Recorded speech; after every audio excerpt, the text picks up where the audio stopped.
जीवन में सवेरा न होता, जीवन में सवेरा न होता अगर गुरु न होते। मंजिल हम पाते नहीं अगर हम शुरू न होते। नमस्कार, मैं पूजा रत्नाकर। सर्वप्रथम आप सबों को गुरु पूर्णिमा की हार्दिक शुभकामनाएं। यूँ तो देखा जाए, गुरु शब्द का अर्थ ही है जो अंधकार को दूर करे। हमारे जीवन में माता से लेकर धर्म गुरु तक अनेक गुरु की भूमिका होती है हमें सजाने और संवारने में, और एक सफल जीवन जीने के लिए हमें गुरु ही तैयार करते हैं। तो सर्वप्रथम उन सभी गुरु के श्री चरणों में बारंबार प्रणाम, और ये चंद पंक्तियाँ उन्हें समर्पित। गौर फरमाइएगा और मेरी ये चंद पंक्तियाँ अपने अपने गुरुजनों तक अवश्य भेजें। माटी रूपी शिष्य को, माटी रूपी शिष्य को अनुशासन चाक चढ़ाए।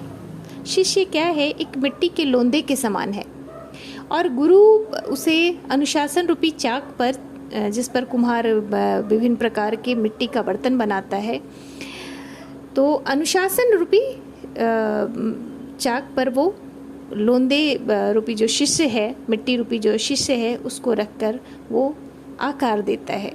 कौन? हमारे गुरुजन। माटी रूपी शिष्य को अनुशासन चाक चढ़ाए, नित्य ठोक पीट के उसे घड़ा बनाए।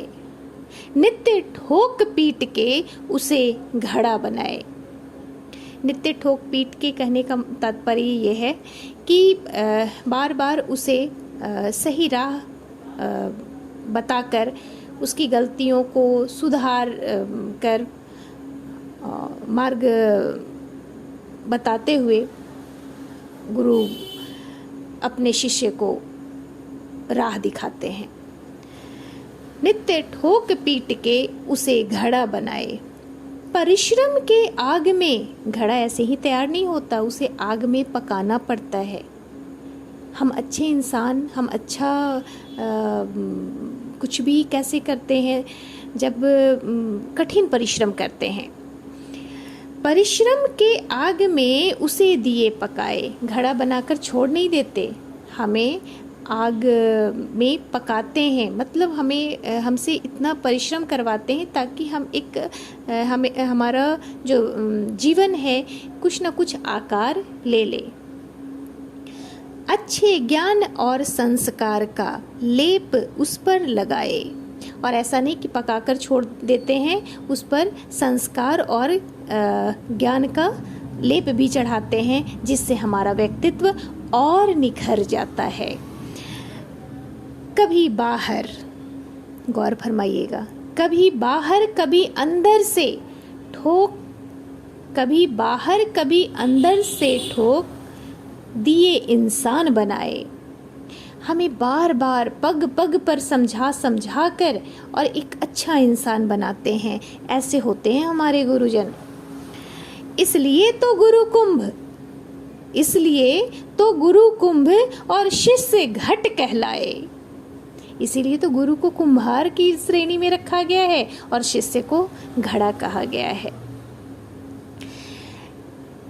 आज गुरु पूर्णिमा के पावन अवसर पर आप सभी से, आज की पीढ़ी से भी, और जो भी हमारी ये पंक्तियाँ सुन रहे हैं उनसे भी, जो भी आपके जीवन में गुरुजन हैं, चाहे वो आपकी माँ हो या और भी अक्षरों का ज्ञान देने वाले कोई शिक्षक हों या धर्म गुरु हों, सम्मान करें। और कहा भी जाता है ना, गुरु गोविंद दो खड़े काके लागू पाए, बलिहारी गुरु आपे ही जिन गोविंद दियो बताए। तो भगवान का जो महिमा है, भगवान की जो कृपा है, उसके विषय में भी तो गुरु ही हमें बताते हैं। तो गुरु को सदा श्रेष्ठ माने, श्रेष्ठ समझें। और अगर आप गुरु को श्रेष्ठ मानेंगे, उनकी उनका सम्मान करेंगे तो ऊपर वाले की कृपा सदा आप पर बनी रहेगी। धन्यवाद। एक बार फिर आप सबों को गुरु पूर्णिमा की हार्दिक शुभकामनाएं और ढेर सारी बधाई। जय हिंद, जय भारत, जय गुरु।